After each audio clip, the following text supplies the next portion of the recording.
Hans Patuwo dinominasikan sebagai Direktur Utama dan Chief Executive Officer PT Goto Gojek Tokopedia Tbk, menggantikan Patrick Sugitowaluyo yang mengajukan surat pengunduran diri dan diterima perusahaan per Senin, 24 November 2025.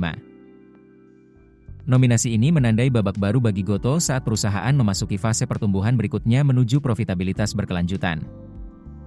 Mengutip keterbukaan informasi Bursa Efek Indonesia, Goto menyampaikan bahwa pada 24 November 2025, perusahaan menerima surat pengunduran diri dari sejumlah anggota direksi dan komisaris, termasuk Direktur Utama Patrick Sugitowaluyo.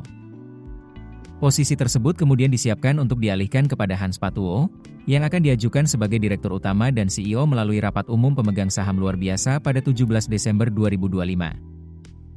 Manajemen menegaskan bahwa nominasi Hans merupakan bagian dari proses suksesi yang dirancang secara ketat untuk menjamin stabilitas dan kesinambungan strategi perusahaan.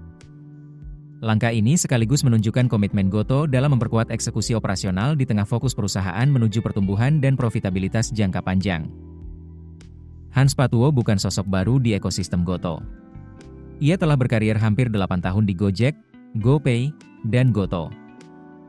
Sejak bergabung pada 2018 sebagai Chief Operating Officer, Hans berperan penting dalam memperkuat operasional mitra pengemudi dan layanan transportasi yang menjadi fondasi bisnis on-demand Gojek. Ia kemudian memimpin pengembangan Goto Financial, GTF, sebagai presiden hingga membawa platform tersebut menjadi salah satu pemain fintech terbesar di Indonesia.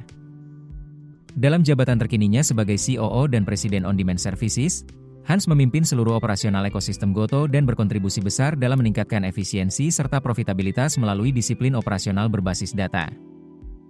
Sebelum bergabung dengan Gojek, ia berpengalaman di Amerika Serikat, Tiongkok, dan Singapura, termasuk menjabat sebagai partner di firma konsultan global McKinsey.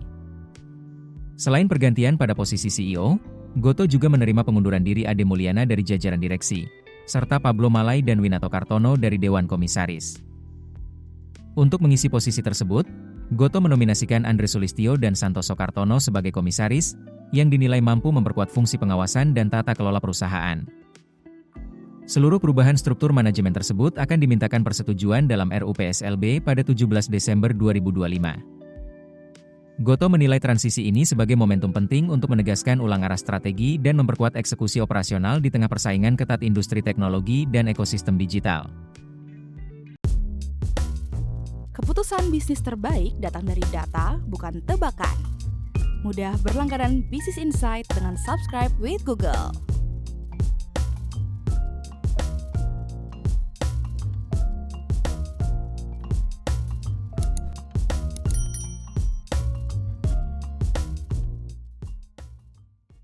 Download aplikasi Kontan sekarang di App Store atau Play Store.